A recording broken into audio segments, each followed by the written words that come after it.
Have you ever wondered why, as we grow older, our social lives shift from bustling gatherings to cherished moments of solitude? In today's fast-paced world, understanding this natural transition from sociability to solitude can transform how we navigate our relationships and personal well-being in later years.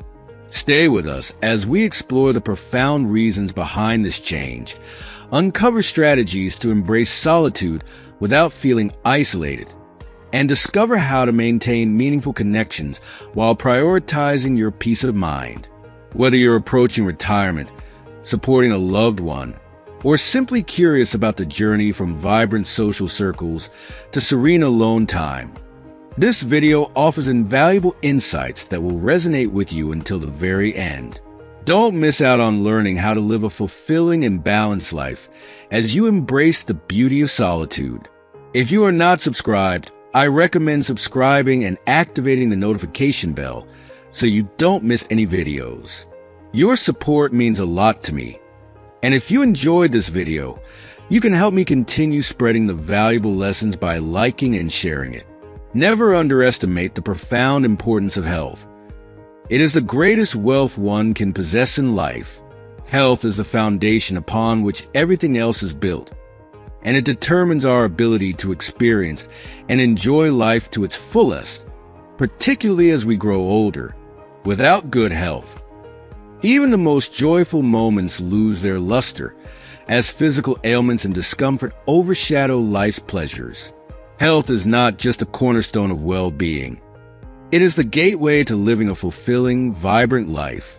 Many people don't fully grasp the significance of health maintenance until it's too late. It's not simply about eating right or exercising regularly, although those are essential components. True health goes beyond the physical. It's about respecting and nurturing your body, mind, and spirit. It's a holistic approach that acknowledges the interconnectedness of all aspects of life.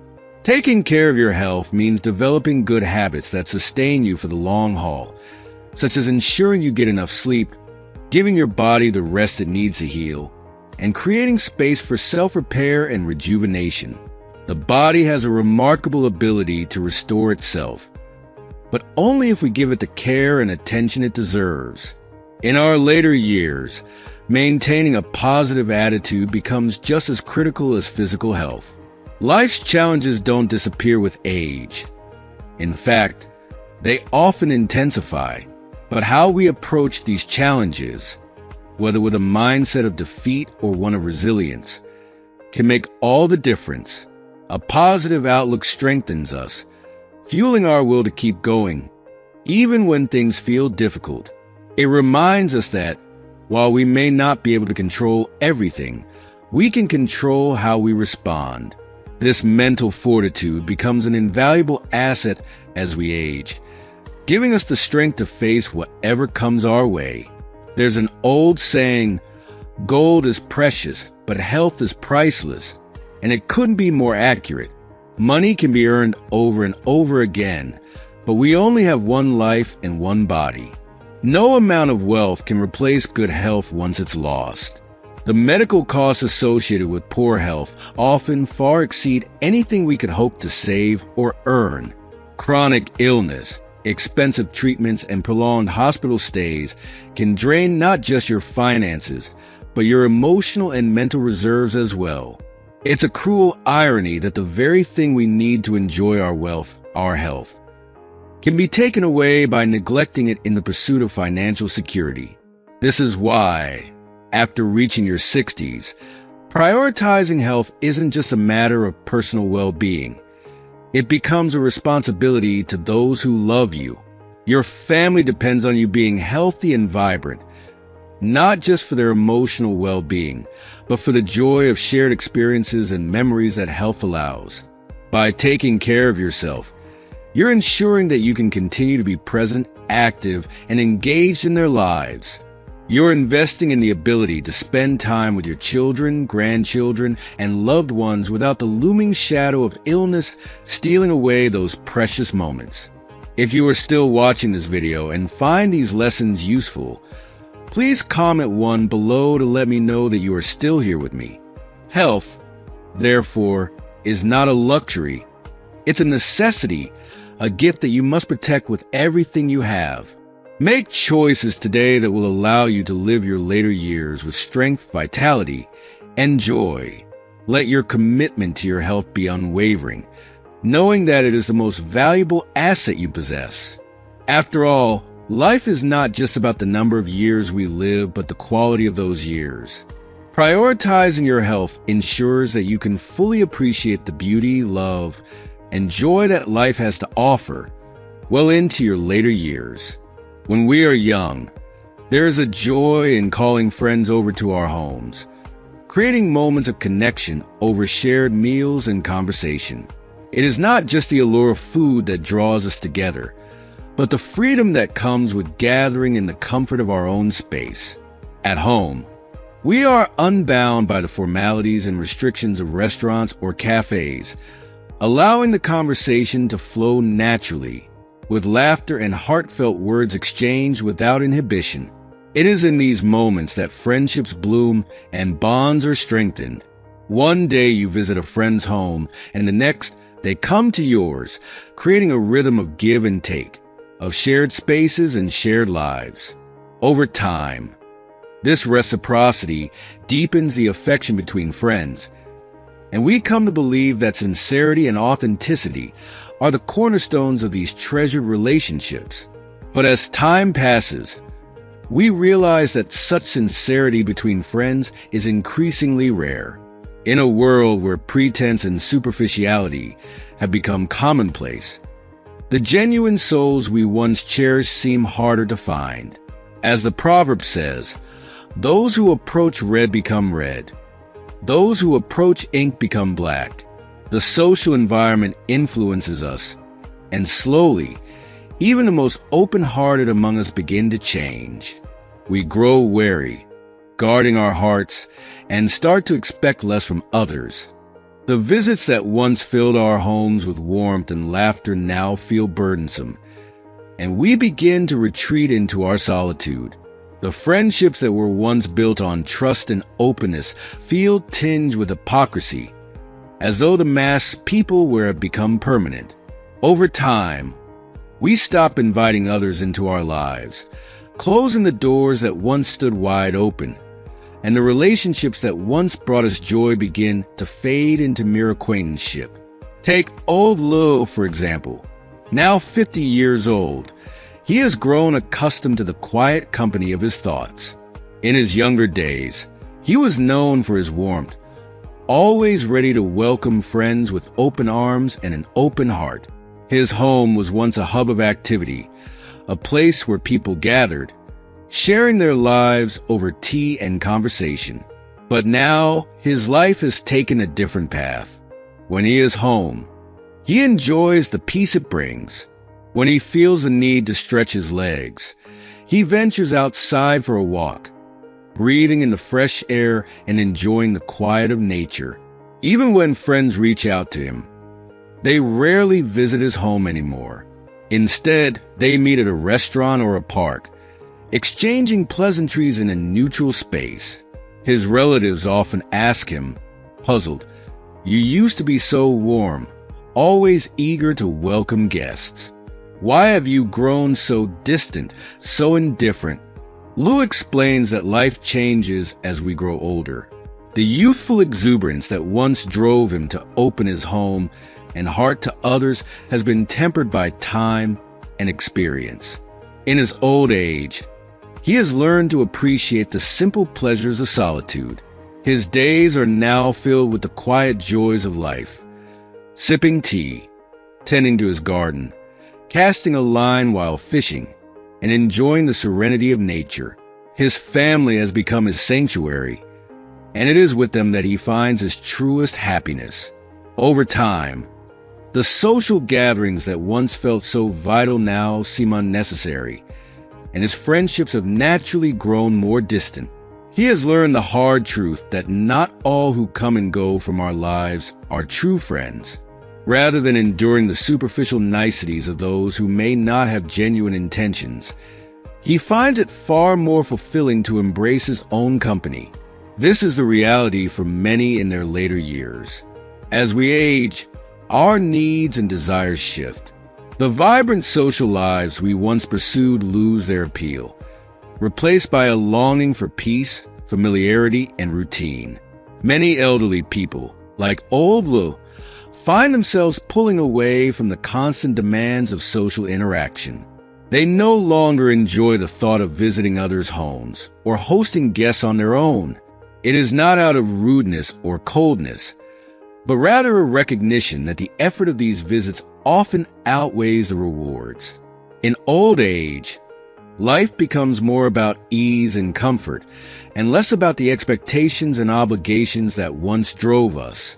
The thought of visiting others can sometimes feel inconvenient or even burdensome, disrupting the quiet rhythm of their lives. And so, they retreat into the comforting solitude of their own homes, finding peace in the simple, familiar routines that bring them joy. The laughter and conversations that once filled their lives now seem a distant memory, replaced by the quiet contentment of being alone, but not lonely. It is a bittersweet reality, but one that many come to accept with grace as they age, choosing the authenticity of solitude over the pretenses of a world that no longer feels as sincere as it once did. When we are young, life has a different rhythm. There is an almost intoxicating joy in inviting friends over to our homes, filling the air with laughter, the clinking of glasses, and the warmth of shared moments over food and drink. It's not merely the act of gathering that brings us happiness, but the comfort of being in our own space, where the walls of our home embrace us with a sense of security and familiarity. In the sanctuary of our homes, the conversations are free, unrestricted by the formalities of restaurants or public spaces, and we can speak our minds without fear of judgment or interruption. The connection feels deeper and more personal, as if the physical space itself nurtures the bonds between us and those we care about. The walls bear witness to our stories, our laughter, and even our tears. These moments, seemingly so simple, have the power to strengthen our friendships in ways that few other experiences can. The act of sharing a meal, not just at a table but in the heart of one's home, creates a sense of intimacy and trust. One day, you might be the host, setting the table and preparing dishes with love and anticipation of your friend's arrival. The next day, you might find yourself as a guest, stepping into someone else's home, feeling the warmth of their hospitality. It is an exchange, a beautiful dance of giving and receiving, and through these repeated acts, the bonds of friendship deepen over time. We come to believe in the sincerity of our connections, convinced that the people we surround ourselves with are genuine and that they reflect the best parts of us and our lives. But life has a way of surprising us. As time passes, and as we move further from the innocence of youth, we begin to see the world through a different lens. The sincerity we once took for granted in our friendship starts to feel elusive, as if it were an endangered quality, slowly disappearing from our lives. The people we once thought would always be there for us begin to drift away.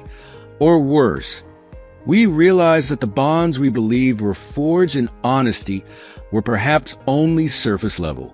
As we get older, we witness the rise of pretense and hypocrisy in many social interactions. The world, it seems, has become a place where superficiality often reigns, and those who were once open-hearted and genuine begin to retreat, guarding themselves against the disillusionment that comes with unmet expectations. There's a proverb that says, "Those who approach red become red. Those who approach ink become black," and it speaks to the inevitable influence of the environment on our hearts and minds. In a world where people wear masks of politeness, where sincerity is often sacrificed for the sake of appearances or convenience, even the most genuine among us can't help but change. Gradually, without even realizing it, our hearts harden. We no longer expect from others the depth of connection we once cherished. We stop inviting people into our homes, stop opening our doors, and with them, our hearts. The friendships that once felt so vital, so rich with meaning, begin to lose their luster. They become transactional, driven more by social obligations than by genuine care and affection. And so, we retreat. Take old Lou, for example. Once in his youth, he was a man known for his warmth and openness. He was the type of person who would always have friends over, the type whose home was filled with the sound of voices and laughter, where the kettle was always on and no one ever left feeling unwelcome. His hospitality was legendary among his circle, and his home was a haven for those seeking companionship and comfort. But now, at 50, Lou has grown accustomed to a very different lifestyle. He has learned to cherish the quiet, the stillness that comes with being alone. There is a peace and solitude that he never knew he needed in his younger days. His home, once a bustling center of social gatherings, has become his sanctuary, a place where he can retreat from the chaos of the outside world and simply be. Lou has come to embrace the small, simple pleasures of life. On any given day, you might find him at home, sipping tea by the window as he watches the world go by, or in his garden, tending to his plants with the patience and care that only comes with age. When the mood strikes him, he takes a walk, enjoying the quiet rhythm of his footsteps against the pavement and the gentle breeze on his face. It's not that he has turned his back on his friends. They still reach out to him from time to time, and they still meet for lunch or coffee. But those gatherings now take place outside, in the neutral space of a restaurant or cafe. His home is no longer the gathering place it once was, and he prefers it that way. People around him have started to notice this change. His relatives especially often ask him, "Lou, you used to be so warm, so open-hearted. You were always the first to host a dinner, to gather friends around. Why have you grown so distant? Why do you seem so indifferent now?" But Lou is not indifferent, far from it. He simply understands life differently now. He knows that the energy he once poured into maintaining relationships is no longer necessary, and that true friends don't require constant interaction to prove their worth. As he explains to those who ask, at different ages, we live different lives. When we are young, we crave social interaction, we seek out friendships, and we invite others into our homes and our hearts without hesitation. But as we grow older, our needs change. We find joy in the quiet moments, in the company of family, or even in the solitude of our thoughts. We become more selective with our time and our energy, and that's not a bad thing. For Lou, this change has been liberating. He no longer feels the pressure to maintain superficial friendships, nor does he feel the need to invite people into his personal space out of obligation. His life has taken on a new rhythm, one that is dictated by his desires and needs, rather than by the expectations of others. He has come to realize that many of the people who once came and went from his home were not true friends, but rather acquaintances who passed through out of convenience or habit. And rather than enduring the shallow politeness of these interactions, he has chosen to embrace the freedom that comes with solitude. It is a freedom that allows him to live authentically, without the burden of maintaining relationships that no longer serve him. This is not an uncommon experience. As people grow older, many find themselves pulling away from the social lives they once enjoyed. It's not that they no longer value friendship, but rather that their priorities have shifted. The friendships of youth, which were once so vital, often lose their urgency as we age. Instead, many find comfort in their routines, their own homes, and their own company. It is a natural evolution, one that allows for a different kind of contentment, one that is rooted in self-sufficiency and peace. Many elderly people, like Lou, are reluctant to visit others' homes or to invite guests into their own. It's not out of coldness or indifference, but simply a recognition of the effort involved. The energy that was once spent on socializing is now channeled into other pursuits: gardening, reading, spending time with family, or simply enjoying the quiet moments of life. There is a recognition that life, in old age, is about ease and comfort, about finding peace in the familiar. Visiting others can sometimes feel like a disruption to this peace, a break in the routine that has become so comforting. And so, they choose to stay home, to enjoy the solitude that once seemed so lonely but now feels like a gift. If you are still watching this video and find these lessons useful, please comment 2 below to let me know that you are still here with me. The laughter and conversations that once filled their homes now seem like echoes of a distant past, replaced by the quiet contentment of being alone but never lonely. For many, this is the most authentic way to live in old age, without the pressures of societal expectations or the need to maintain appearances. It is a bittersweet reality, but one that is embraced with grace and understanding. After all, there is a certain beauty in solitude, a peace that can only be found when we let go of the need for constant companionship and learn to find contentment within ourselves. Economic disparities can have a profound impact on our psychological well-being, sometimes creating emotional imbalances that ripple through even the closest of relationships. Within the same community, families often experience vastly different financial realities. Some are more fortunate, while others struggle to make ends meet. If everyone remains within the confines of their own home, these differences may not surface, and harmony is maintained. However, when families with significant economic gaps begin to visit each other frequently, a subtle yet painful shift can occur. The wealthier family, often unintentionally, may exude a sense of superiority, leaving the less affluent one feeling inadequate or ashamed. This silent, unspoken divide can carve a deep psychological chasm between them. It's not just the material differences that matter, but the emotional toll they take. Feelings of insecurity, inferiority, and even resentment can fester, fueled by comparisons that neither family intended to make. Even the elderly, who should ideally be beyond such concerns, may find themselves caught in this web of comparison and envy. Deep down, everyone, regardless of age, yearns for a better life. And when those around us seem to have more, it can ignite feelings of jealousy or inadequacy. What starts as innocent visits can lead to a spiral of negative emotions. Comparisons that were never meant to be made, jealousy that weighs heavily on the heart, and mental burdens that slowly build up over time. Rather than fostering connection, these visits can unintentionally create emotional distance, breeding discomfort and unease. In light of this, it might be wiser to focus on living our own lives and nurturing contentment in our own spaces. Instead of frequently visiting others or inviting them into our world, we can choose peace by simply embracing what we have, finding comfort in our journey, and letting go of the need to compare.